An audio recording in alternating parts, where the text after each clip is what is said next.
Começa agora, programa Conexão Ambiental. Jornalismo comprometido com o futuro das gerações e com a vida no planeta.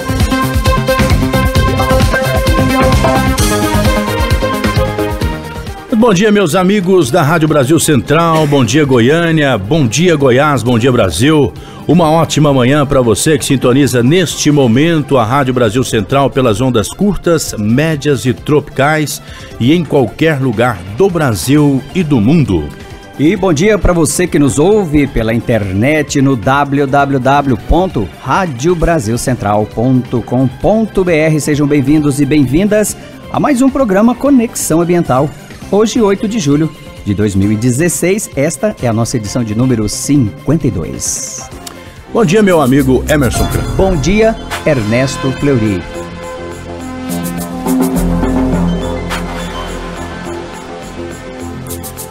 Hoje, meus amigos, é o Dia Nacional da Ciência, dia 8 de julho. A data foi criada pelo governo federal em abril de 2001.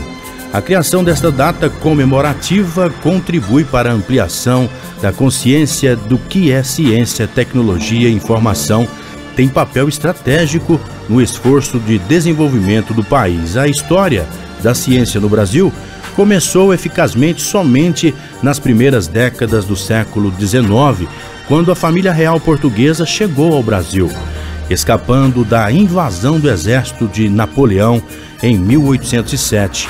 Até então, o Brasil não era muito mais do que uma colônia pobre, sem universidades, mídias impressas, bibliotecas, museus e etc. Era um grande contraste, um contraste absoluto às colônias da Espanha, que tiveram universidades desde o século XVI. Esta era uma política deliberada do poder,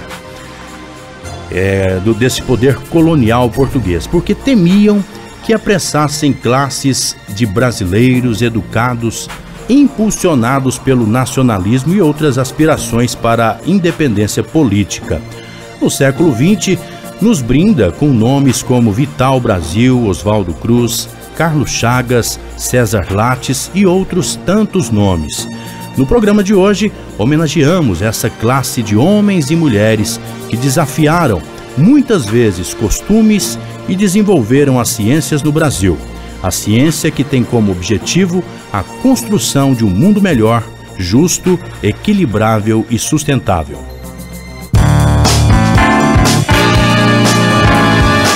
Conexão Ambiental. Debate.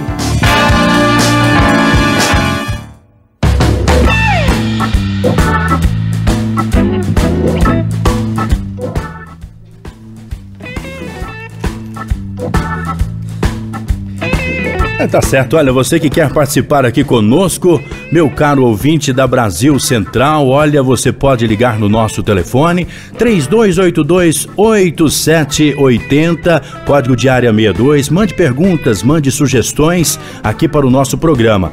Se você quer mandar e participar através de e-mail, anote o nosso e-mail aí, conexãoambiental@hotmail.com, conexãoambiental@hotmail.com.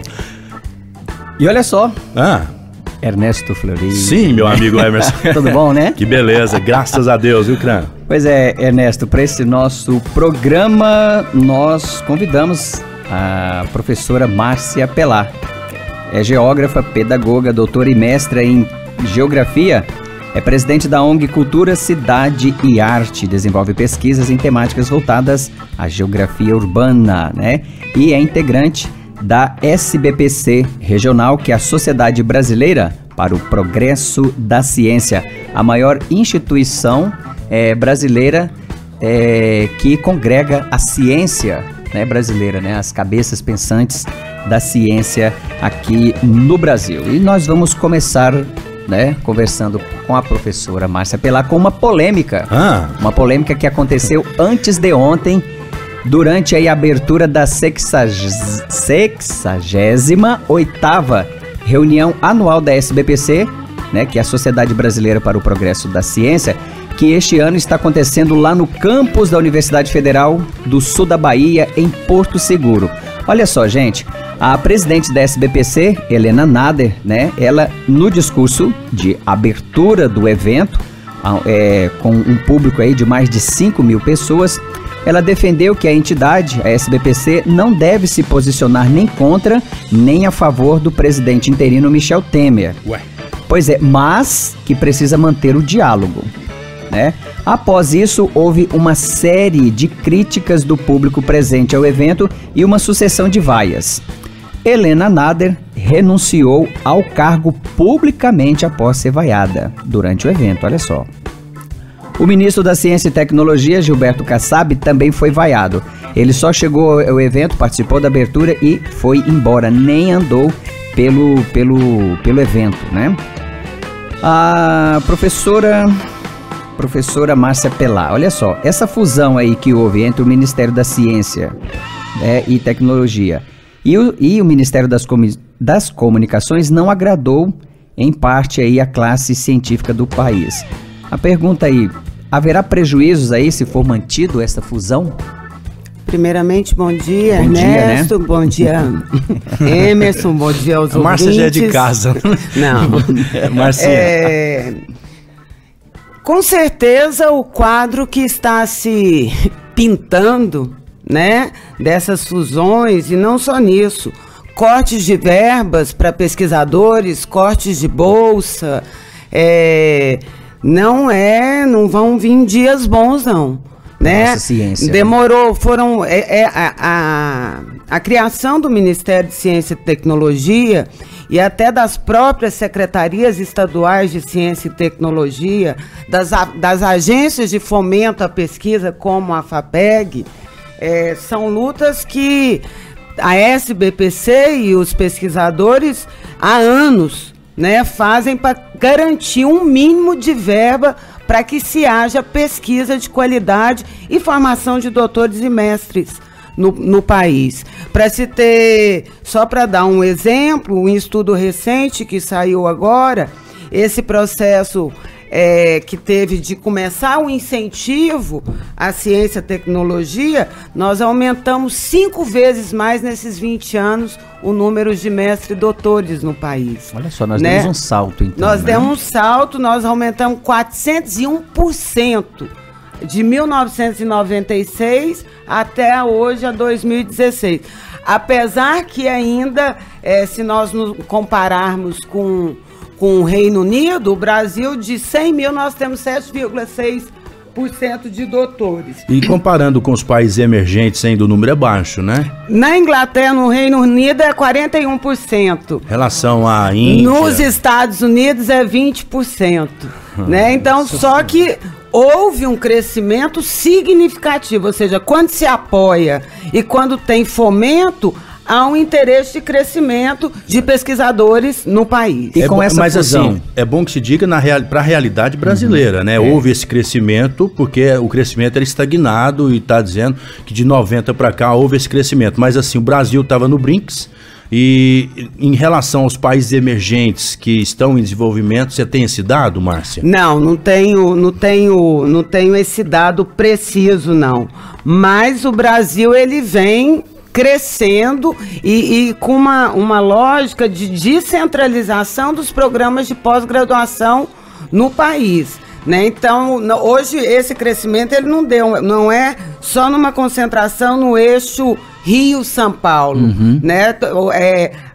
Goiás, Norte, ou seja, fez uma geopolítica que a gente fala da ciência, de descentralização da formação de professores e doutores a partir dos programas de pós-graduação. E nessa tônica de Gilberto Kassab e tudo mais, seria considerado, na sua opinião, desrespeito com a ciência colocar o ministro que não tem, assim, vínculo, como é o caso do próprio Kassab? Isso, de uma certa forma, influenciaria, de algum modo, as políticas de desenvolvimento da ciência no país? Eu acho que não é um desrespeito só à ciência, eu acho que é um desrespeito à população brasileira, né? Porque, na verdade, o que é ciência? Hoje é o Dia Nacional da Ciência, e aí a ciência não é coisa de poucos iluminados. A ciência é um conhecimento humano com uma metodologia própria que nos permite avanços e que tem que estar a serviço da população, né? Então tem que ter políticas para o desenvolvimento de pesquisa e tal, e de acesso à população a esses conhecimentos, a essas pesquisas. Então, a gente colocar pessoas que não têm esse compromisso da descentralização da produção e do conhecimento científico é um atraso para o país. Professora Márcia, a senhora vinha falando aí que da década de 90 para cá houve nesses 20 anos, houve um crescimento considerável, né, no número de mestres e doutores que para a ciência, né, para o desenvolvimento da pesquisa brasileira, da ciência e da tecnologia é fundamental. E agora, com essa fusão que houve, né, entre o Ministério da Ciência e Tecnologia, com o Ministério da Comunicação e esse fomento aí, né, da pesquisa, bolsas para estudo, para doutorado, nós vamos ter uma queda? Uma descontinuação da formação de cientistas no Brasil? Agora são projeções, né? Uhum. Né? Na verdade, o que a gente não pode falar só especificamente da ciência. O quadro que está formando, né, é de um processo de desaceleração de algumas áreas, na educação como um todo, corte de verba, na saúde, corte de verba, a questão do Ministério da Cultura, que houve isso. Então, tem uma tendência desse governo interino, aí se continuar, de tirar esses incentivos que há do crescimento nessa área no país. Então, se você... Não há pesquisa sem verba. E no Brasil tem uma característica peculiar, né, do financiamento da pesquisa, que é o seguinte, ela basicamente é feita por universidades públicas, com recurso público. Não é muito usual, se nós formos falar de Brasil, por exemplo, a indústria brasileira não tem um histórico, né, de investimento em desenvolvimento, né, de pesquisa. Não é, por exemplo, igual países, claro, que estão mais à frente que o Brasil, né, se nós formos colocar Japão, Estados Unidos principalmente. A indústria faz pesquisa. No Brasil não é muito usual, não é muito comum da indústria fazer pesquisa.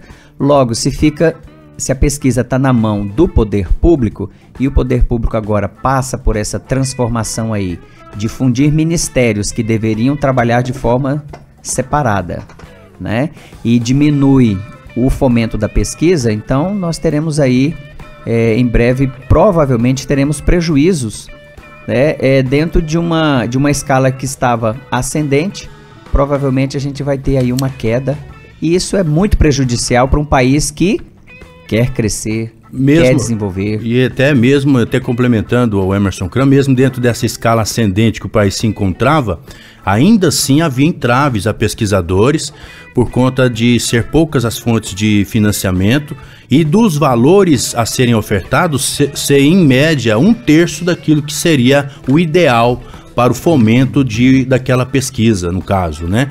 O fomento da verba para dar oxigênio à pesquisa, ser 1/3 daquilo que era o esperado, considerado o esperado por toda a equipe técnica que estava desenvolvendo a pesquisa. Dentro desse clima, dentro dessa política histórica no Brasil de não favorecer nossos cientistas, o que é a consequência disso, Márcia? A gente está perdendo pessoas, perdendo ótimos cientistas para outros países desenvolvidos, né? Bem, primeiro, entrando na questão que o Emerson levantou, dessa questão das 80%, se não me engano, de 80% a 90% das pesquisas realizadas no país são nas universidades públicas, né? Se for comparar, por exemplo, essa questão da iniciativa privada, essa questão da verba pública de pesquisa pública para a iniciativa privada, tem alguma distorção nisso. E agora, em janeiro de 2016, foi sancionado, ainda está em discussão, iniciar o marco legal da ciência, da ciência, tecnologia e inovação. exatamente para ver se repara alguns problemas que tem com isso. Por exemplo, 11% só desses doutores que estão em empresas. Né? No Brasil hoje, atualmente, desse montante, o dado é que 11% estão em empresa e que essas empresas realmente não desenvolvem pesquisas. Né? Então há uma distorção e há um problema porque o professor que é de dedicação exclusiva, ele faz a pesquisa e ele não pode ser contratado pelaquela empresa. Então há uma distorção, isso está em discussão, tem 8 vetos que a SBPC Nacional está dentro desse processo de discussão para ver se dá se essas distorções, pelo menos em parte, seja resolvido. Ou seja, o Estado é o grande financiador das pesquisas que vai também, de uma forma ou de outra, para o setor privado. Professora Márcia, só para explicar aqui para o nosso público, por que esse professor que está na universidade, né, ele não pode ser contratado, por exemplo, ele desenvolve a pesquisa, o produto, né, que vai beneficiar a indústria, o país, e ele não pode ser contratado. Por que ele não pode? Só para explicar para você. Dedicação exclusiva. Ele assina um contrato de dedicação exclusiva que ele não pode receber de mais nenhum outro lugar. Então, por ele ser um funcionário público. Por ele ser um funcionário público. Então, ele tem esse compromisso, são contratos que tem de dedicação exclusiva. E olha só, ontem mesmo a gente estava divulgando uma notícia. Pessoas. Ontem mesmo nós estávamos divulgando uma notícia aqui sobre a pesquisa do uso do couro de peixes para a indústria de couro, né? E aí tem um pesquisador brasileiro, ele já está com 90 anos, ele trabalhou a vida inteira no Instituto Nacional de Pesquisa da Amazônia, no INPA, e durante o período, só ele, durante 20 anos, desenvolveu pesquisas para o melhoramento do couro, né, de peixes para a indústria do couro. E aí o que ele fala?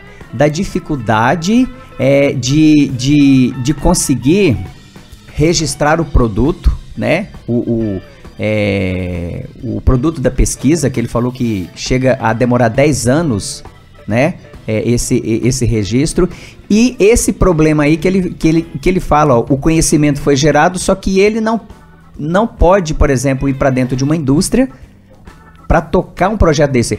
Só na região norte são 10 mil toneladas de pescado em que o couro poderia ser aproveitado, desenvolver, né, a indústria do couro para fabricação de sapatos, roupas, bolsas, cintos, né?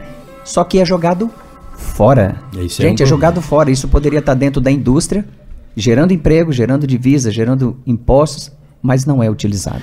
Vamos chamar um rápido intervalo. Agora, daqui a pouco a gente volta com essa discussão aqui no Conexão Ambiental. Conexão Ambiental.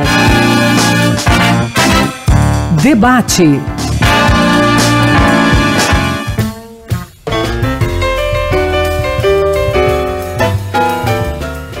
Bom dia para você, meus amigos da Rádio Brasil Central. Você está sintonizado no AM 1270.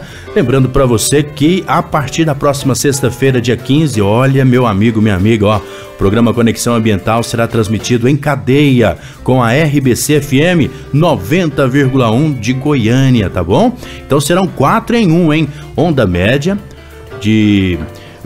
onda curta, tropical. E a FM, a frequência modular, né? 4 em 1, falando pro Brasil, dentro de Goiânia na onda da FM com muita mais força. E a Rádio Brasil Central, que a gente já fala para Minas, para Belo Horizonte, pros estados Acre, Rondônia, Tocantins, Maranhão, Mato Grosso. São tantos ouvintes, né, rapaz? Exatamente. É muito legal. O programa de hoje, do Conexão, deste dia 8 de julho, está falando do Dia Nacional da Ciência. O programa Conexão faz hoje essa homenagem às mulheres e homens que persistiram na busca de soluções para que o mundo seja um lugar de paz, harmonia, equilíbrio e respeito à vida. Pois é, professora Márcia, recentemente aí nós tivemos uma outra polêmica, coisa de um mês e meio atrás, que foi a saída de uma grande cientista brasileira, né, a neurocientista Suzana Herculano, né? Ela saiu do Brasil, foi para os Estados Unidos, né? Não sei se ainda já foi, mas essa é a intenção, isso já estava tudo acontecendo. Ela trocou aí o Instituto de Ciências Biomédicas da Universidade Federal do Rio de Janeiro por uma universidade norte-americana. Segundo ela, pelo menos na área da biomédica, não dá mais para fazer ciência no Brasil. Foram palavras dela, né? Ela está certa aí ou foi precipitação? Apesar de não conhecermos as particularidades que aconteceu. Mas essa coisa, inclusive, o Ernesto pontuou, né? A saída de mentes de cientistas do Brasil para outras instituições fora do país. Ela, na matéria, inclusive, ela diz que é o engessamento da estrutura brasileira que fomenta a ciência. Eu, primeiro, não vou entrar nessa questão do certo ou do errado, porque, além de tudo, tem uma visão particular dela e tem uma visão geral do que é o desenvolvimento da ciência no país e do que é ciência, né? E aí, essa questão dos recursos e essa luta pela ciência no país, ela é uma luta árdua que vem acontecendo aos poucos, né? Agora, existe perdas. Há pessoas que vão, há doutores e pesquisadores que não vão. Por exemplo, a FAPEG agora está com edital incentivando a vinda de doutores para o estado de Goiás. Também há isso também, né? De outras regiões, de outras regiões, de outros estados e tal. Então, há uma tentativa, óbvio que tem problemas, né? Existe problemas, ainda é tímido os recursos, os investimentos, e depende da escala que está, né? Então, tem essa situação particular do pesquisador e tem a posição dele também do que é a pesquisa e para o alcance da pesquisa, né? Um pouco depois, se tiver oportunidade aqui para a gente discutir o que é realmente essa ciência. Né? O que é realmente essa pesquisa? É para só doutores, mestres? Como é que é isso e como é que isso vai ganhar uma força cada vez mais para o entendimento da população do que é essa pesquisa? Você levantou, você abordou aí, por exemplo, demora 10 anos para chegar a patente. Não é só isso, assim. Tem pesquisas que demoram de 12 anos para chegar na população. E aí a gente tem essa questão da descentralização do conhecimento, descentralização da produção acadêmica. É um esforço que a gente vem trabalhando aqui na Regional de Goiás desde 2005. E é bom que se diga, tá, Márcia e Emerson, que a pesquisa armamentista, essa que serve às guerras, ao poder, né? Essa é rápida. Você vê, a própria internet, que hoje é de uso mundial, foi criada no sentido de defesa do Estado americano. E aí sim ela foi difundida. Então muitas coisas que nós utilizamos hoje foi também em função da pesquisa armamentista. Porque lá eles têm tanto investimento em pesquisa, porque é domínio territorial, domínio global, né? Então pensar pesquisa também seria pensar estrategicamente o modo de produção de uma sociedade, não é isso, professor? Soberania nacional. Também, né? Uma questão da soberania. A pesquisa nos dá soberania nacional. Né? E quando a gente fala, professor, né, que a gente colocou aqui no nosso roteiro, né, a ciência para a construção de um mundo melhor, justo, equilibrado, sustentável, claro que a ciência tem disso. Mas tem esse lado também, e aí não é a questão de julgar se é bom, se é mal, se é ruim, se é pior, se é melhor, né? A crítica, ela está nesse sentido muito mais acima disso, acredito eu, mas as guerras, elas fomentam um desenvolvimento tecnológico que é impressionante. O rádio aqui mesmo, o rádio, isso aqui que nós estamos falando também aqui hoje, o grande palco de desenvolvimento do rádio foi a Primeira Guerra Mundial. Foi um salto muito grande. Talvez demorasse muito mais tempo se não fosse a guerra. Essa, né? Talvez uma pergunta, né? E aí? Não, é porque tudo é um contexto político. Não tem como desvincular ou falar da ciência, o desenvolvimento científico, sem analisar no contexto político, no contexto sócio-histórico, no momento que está vivendo. Ou seja, a ciência, por isso que não dá para olhar entre o bem ou o mal, se é ruim isso. A ciência é um conhecimento humano, como vários outros conhecimentos, né? E que tem essa força de estar propondo mais rápido o desenvolvimento que nós tivemos em 20, 30 anos a partir da tecnologia e da informação. Então, agora, qual que é o uso dessa produção? Né? Como que essa produção vai ser adquirida? Quem que vai? Por isso que é essa luta para você deter algumas coisas no país de soberania nacional, porque garante isso também. Ela é um instrumento. Ela é um instrumento de dominação e de libertação. Né? E aí não dá para olhar, e eu acho que a gente tem que quebrar essa visão ingênua, primeiro, da ciência desvinculada da política. Segundo, uma visão até meio eurocêntrica, né, dessa produção científica. O Brasil, ele vai criando, a partir se a gente pegar o Sérgio Buarque de Holanda, ele vai criando uma ciência do Brasil, um olhar daqui. E uma outra questão é que a ciência, ela é produzida de uma forma ou de outra também pela população no seu dia a dia. Ela precisa ter acesso a isso. Há uma relação do conhecimento científico com conhecimento cotidiano, de manhã, de tarde e à noite. Aí a questão da sustentabilidade vai entrar nessas questões. Não dá para isolar a ciência ou de colocar como Deus, que uma das grandes distorções é essa. A gente tem que ensinar as nossas crianças a serem pesquisadores desde cedo dentro da escola. Falando em desenvolvimento, viu, Márcia, de escola, de ciência, dessa coisa de não isolar uma coisa da outra, que tudo é interligado e o conhecimento esse fica e é o grande legado dos estudos, das pesquisas. O Brasil é tido como emergente e tal, apesar da crise que vivemos hoje, mas você acha que esse acúmulo e essa dívida histórica que o Brasil tem, sobretudo em função dos nossos governantes, em não prestigiar nem ciência e nem educação, o Brasil, dentre os emergentes, está no prejuízo nisso aí? Nós somos emergentes em que sentido? Porque essa coisa dos emergentes, eles colocam o Brasil como emergente. Já olhou para mim, já viu. Às vezes eu tenho assim, uma preocupação porque quem rotulou nós de emergentes? A palavra na boca do político, né, na hora de fazer, né, de falar sobre a sua gestão, ela extrapola, na maioria das vezes, mas na maioria massacrante das vezes, uma realidade que a gente vive, né? Nós somos emergentes em que sentido? Vou indo além. Eu acho que até da outra vez que eu estive aqui, eu coloquei isso. É porque é isso, a gente não dá para conversar só superficialmente. Por exemplo, há uma discussão hoje que vem da Europa e que também permeia algumas coisas por aqui, se de repente a gente precisa dessa emergência, ou se a gente precisa desse desenvolvimento. O que está atrás disso? Né? O que é esse desenvolvimento? Um desenvolvimento que vai nos deixar sem água, um desenvolvimento que vai nos deixar sem ar, um desenvolvimento que aglutina o maior número de pessoas no menor espaço de terra e libera outro para veneno, um desenvolvimento que está liberando os aviões com veneno nas cidades. Isso é desenvolvimento para quem?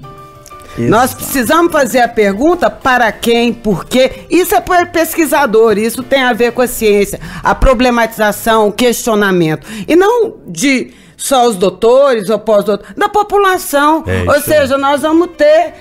tá matando. Hoje, se pegar o mapa, saiu o mapa do envenenamento, as pessoas estão morrendo envenenadas. Isso é desenvolvimento.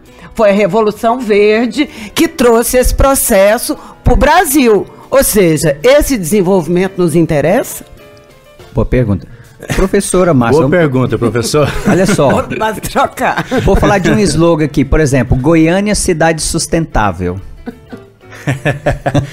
Né? Goiânia Cidade Sustentável, slogan. E aí? Como slogan belo, bonito e bacana, mas e aí, na prática? Né? Esse conhecimento, essa ciência faz justiça a esse slogan? Da nossa realidade aqui, Goiânia. Vamos falar da nossa cozinha aqui.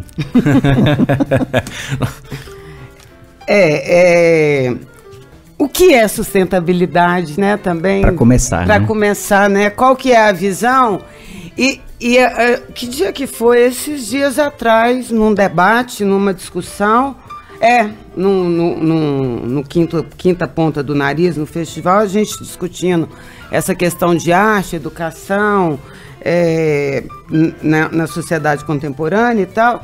Essa questão dos conceitos, há uma apropriação do conceito, como a apropriação da produção, há uma apropriação do conceito por pessoas, por slogan, por políticas, que vai, hora ou outra, distorcer esse conceito ou até banalizá-lo, né? Então, Goiânia ser uma cidade sustentável ainda está muito longe dessa sustentabilidade, ou seja, o que é sustentabilidade? Ela, no mínimo, tem que ter uma equidade, né? E aí você pega uma cidade que espacialmente ela é completamente desigual. É um dos lugares, se Goiânia fosse considerado um país na América Latina, seria o mais desigual. Ou seja, a diferença entre quem ganha mais e quem ganha menos é muito grande. Não quer dizer que é paupérrima, é as distorções.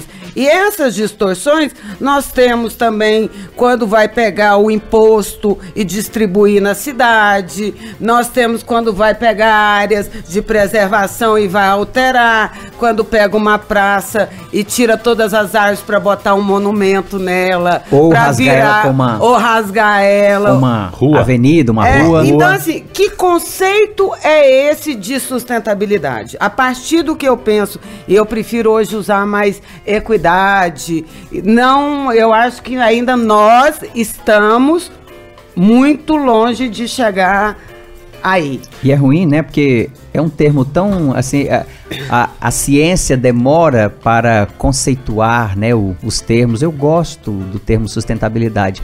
Aí isso cai na boca, cai no discurso vazio, né? Principalmente agora, ó. É banalizado. A você, o nosso ouvinte, a nossa ouvinte, agora, estamos nos aproximando das campanhas municipais. Municipais. A gente vai ver na boca do candidato palavras belas, bonitas, né? Floreadas, mas aí, ao desligar a TV, ao final disso, é olhar para a nossa realidade, para a nossa volta, né, para o seu município, a questão da saúde, a questão bairro, da educação. Para o bairro, não vamos nem sair do bairro. Não vamos sair do bairro da gente. É só sair na porta.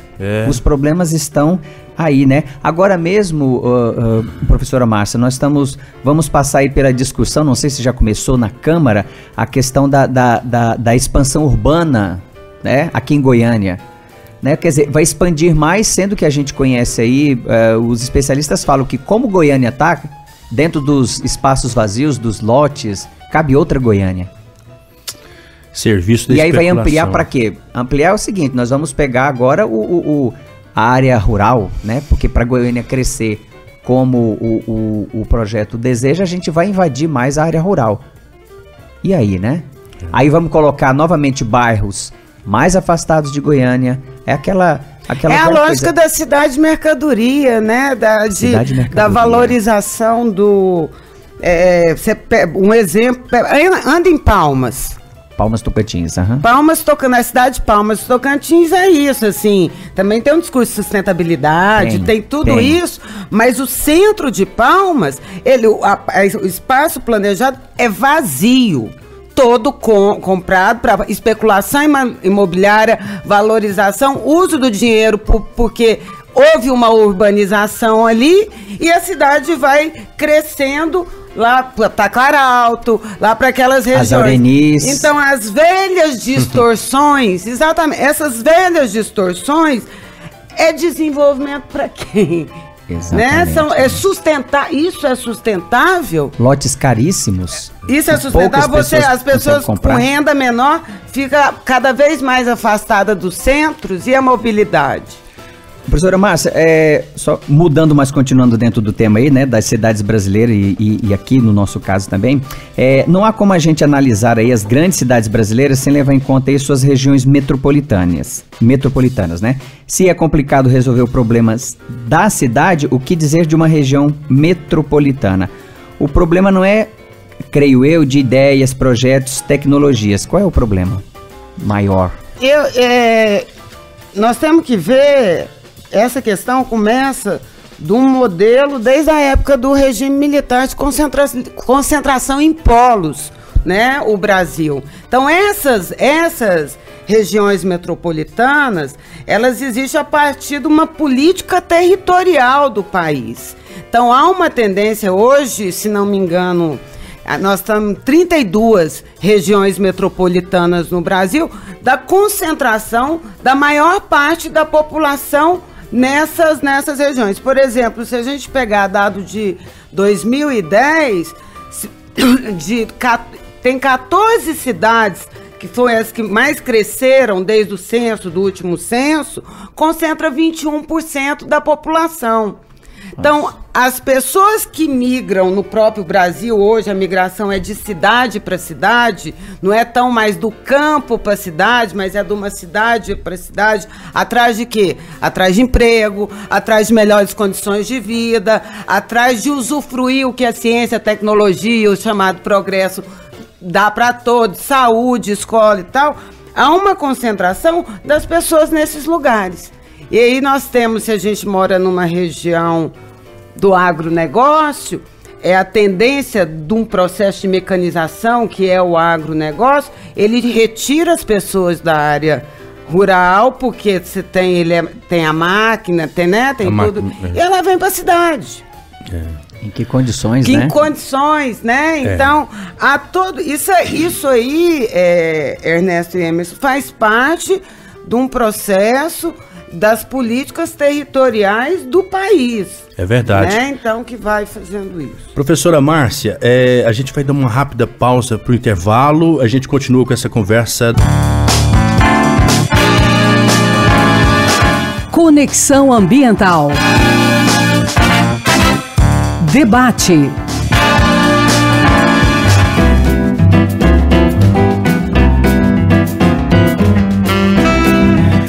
Você está sintonizado aqui na Rádio Brasil Central, programa Conexão Ambiental, que hoje está fazendo uma homenagem. Hoje é Dia Nacional da Ciência e o Conexão homenageia as mulheres e os homens que persistem e persistiram na busca de soluções, sempre na busca de soluções, para que o mundo seja um lugar de paz, de harmonia, equilíbrio e respeito à vida. Hoje nós estamos conversando com a professora Márcia Pelá. Ela é geógrafa, pedagoga, doutora e mestra em Geografia e também é presidente da ONG Cultura, Cidade e Arte. Desenvolve pesquisas em temáticas voltadas à geografia urbana. A gente estava falando das demandas das regiões metropolitanas, questões de sustentabilidade, seu desenvolvimento desigual, e eu perguntaria para a professora, dentro dessas desigualdades, dessas demandas que não são efetivamente cumpridas pelo poder público, professora, você poderia destacar aqui para Goiânia alguma coisa que é latente, que precisaria mudar? Alguma coisa que chama a sua atenção? Dos problemas que vivemos em Goiânia e tal, algum problema que, na sua opinião, poderia ser solucionável, solúvel e que poderia melhorar a vida das pessoas, por exemplo? A mobilidade é uma questão. Só que não é simples assim, né? Olha só como é que é a questão.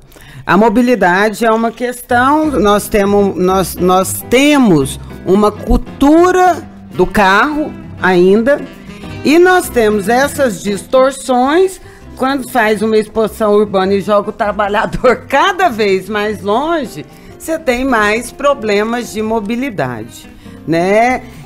A Maristé já esteve aqui, que é a presidente da CAL e que está na geografia também, ela tem críticas à forma agora do novo modelo de transporte rápido. Então, há uma série de coisas que entram nessa lógica do desenvolvimento que nós levantamos e tal.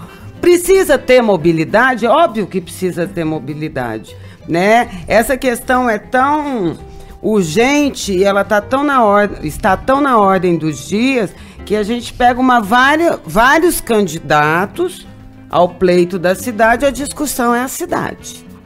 Não é nem outra coisa. A pauta é Goiânia, é a cidade. Porque esse modelo que está formado com esse tanto número o maior número de pessoas no espaço menor é um problema é um problema que é muito difícil de ser resolvido. Professora Márcia, e aí, por exemplo, nós temos uma imensa universidade federal pública aqui, que é a UFG, temos também outras instituições, a Católica, temos o IFG, que cresceu, expandiu, né, belamente, na minha opinião, né, ótimo para o estado de Goiás, outras instituições de pesquisa, de fomento, FAPEG, FUNAP, enfim. E só que esse conhecimento, e eu pergunto isso sempre que a gente tem aqui como convidado, né, gestores tanto estaduais quanto municipais, sobre qual é o problema ou a dificuldade desse conhecimento, né, gerado através de pesquisas nas universidades, nas instituições, chegar de forma mais eficiente no dia a dia da população, que eu falo, por exemplo, né, a Maria Esther, que é arquiteta e urbanista, critica esse modelo, a forma como está sendo implantado. Aí eu não sei nas particularidades. É o trajeto, é o modelo, né? É a tecnologia que está sendo empregada, enfim. Fazer com que isso chegue de forma mais efetiva, mais rápido para a população. É muito conhecimento. E a gente sabe que muitos desses conhecimentos, a sua grande maioria, tem uma eficiência a curto prazo rápida, só que não chega. Emerson, a gente não pode perder... É o nosso político? Não, é porque o conhecimento e a produção não é inócua. Né? Não quer dizer... de repente eu fiz uma pesquisa, eu sou da área da humanas e ela trabalha com isso, tá lá uma tese, mas não é de interesse para quem está no poder. É uma visão de mundo. A pesquisa, o resultado, porque principalmente as ciências aplicadas, ou a pesquisa da humanas, ela tem muito isso, que tem a ver muito com a gestão, né? Nem só ela, a célula-tronco. Célula-tronco. Olha a discussão que gera a partir da célula-tronco. Ou seja, não dá para olhar a ciência como se ela fosse a salvação. É isso, há visões de mundo, há métodos de análise, há olhares diferentes. A ciência, ela de uma forma ou de outra, ela está conectada com todo o processo de poder também. Aí se eu quero adotar isso ou não. Por isso que, em alguns casos, há uma diferença da gestão, porque há a diferença do que ele adota, qual é a pesquisa que ele quer adotar. Essa luta também existe dentro da universidade, dentro das cabeças pensantes lá. Há pesquisadores e pesquisadores. Há pesquisadores que servem há pesquisadores que querem descentralizar isso a qualquer preço e a qualquer custo. Né? Então, não tem como separar, pegar e falar é isso, porque o que ela vai gerar vai ter discussão, né? E a bomba atômica não era para ser a bomba atômica, o uso dela. Então, nós precisamos pensar nisso. Quais são o uso, as consequências e como que é isso? Igual, por exemplo, esse BRT que está sendo implantado em Goiânia, né? Eu olho ali, eu moro no Urias Magalhães, ali tá bem, né? Tá bem adiantado, bem. Aí eu vejo aquela placa de 23 centímetros de um concreto, né? Aonde um ônibus vai passar por cima, mas é o mesmo, na minha opinião, né? Não sei por que caminhos foi isso. Poxa, mas é o mesmo ônibus que está poluindo, está usando combustível fóssil. Eu falei, gente, mas qual foi o problema, né, de não se pensar ou de não se trabalhar de forma para efetivar os recursos para que esse ônibus fosse elétrico? Por exemplo, né? Por exemplo, ou utilizasse um combustível menos poluente. Não, é o diesel e ele vai correr em cima daquela plataforma caríssima e, parece que não mudou muita coisa e o investimento caríssimo. Caríssimo. E diga-se de passagem, toda a pavimentação urbana, para não ter tanto custo com o recapeamento, com esse tapa-buraco que o poder público, o Zero e Vezer, faz aí todos os dias nas ruas, essa capa de concreto de 20 centímetros, você disse aí, exato, ela é essencial até para pavimentação, né? Diz que em outros países utiliza essa tecnologia e a vida útil da massa asfáltica é outra. Pois é, mas eu pergunto, por que não colocar um transporte menos poluente também? Né? Vocês foram falando e eu fiquei aqui pensando, a gente está num momento tão que a superestrutura está exposta, né? Que a gente pega esse dinheiro público e aí essa questão da corrupção, uma questão histórica no Brasil, desde que a família real vem para cá, não é de A, B, C ou D, né? Então, assim, a gente fica pensando, o que está atrás disso? Né? O que está atrás de um monte de coisa, porque riqueza a gente tem, o povo é a nossa maior riqueza, não é só o país, etc e tal. Então, há todas essas distorções, né? O que está atrás, por exemplo, disso que a senhora falou no início da nossa conversa aqui, é o que faz com que o presidente assine o decreto autorizando a tacar veneno para matar dengue agora de avião. E aí mata todo mundo. Se o Fumacê já não estava adiantando, se ele é questionável, né? Ele é questionado a eficiência, agora vai tacar de avião. Deve ter sido por causa disso, para acabar com a zika, né? Gente, é um absurdo. Meu Deus do céu. É envenenamento da população. Coletivo. É um envenenamento, existe uma política. E aí, assim, a gente fica falando, o preço do feijão tá caro, o preço... Cadê quem produz ainda, com essa política que está do agronegócio, quem produz alimento para o Brasil é o pequeno e o médio produtor. É verdade. Então nós precisamos, tudo isso tem a ver com a ciência. E o pequeno produtor nem sempre, a grande maioria não tem acesso a essa tecnologia. Não, pouco. Com essa toda não. Tem outra, por exemplo, o trator tem que ser o menor, outras coisas e outras formas. Ou seja, toda a discussão agora é da soberania alimentar. A gente tá comendo veneno. Todos os dias. Todos os dias. E aí é mais custo ainda pro poder público, mais gente doente, mais gente com problema de saúde. É uma coisa puxando a outra, infelizmente.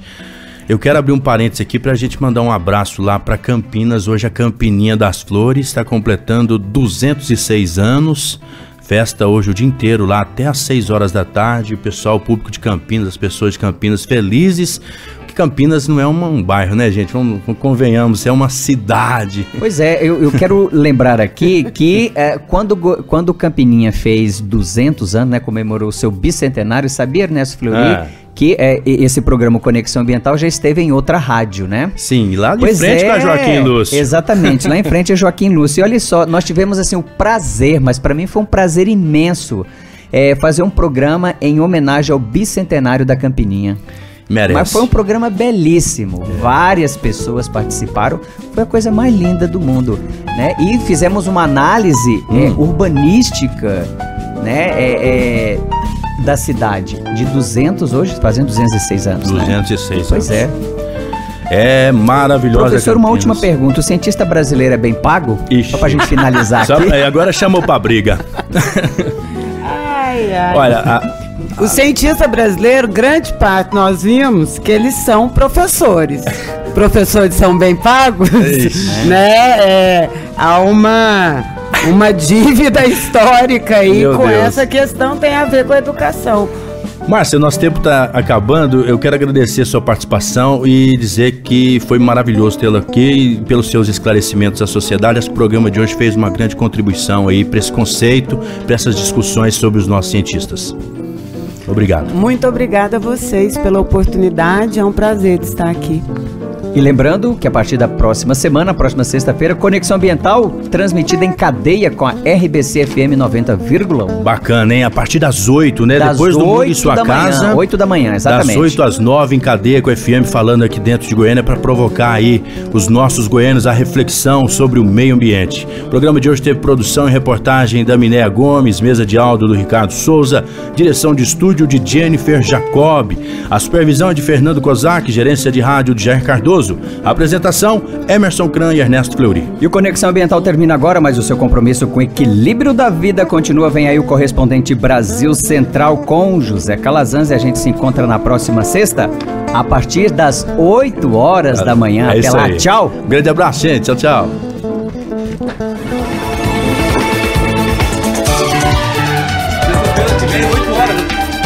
Você ouviu Conexão Ambiental. Jornalismo comprometido com o futuro das gerações e com a vida no planeta.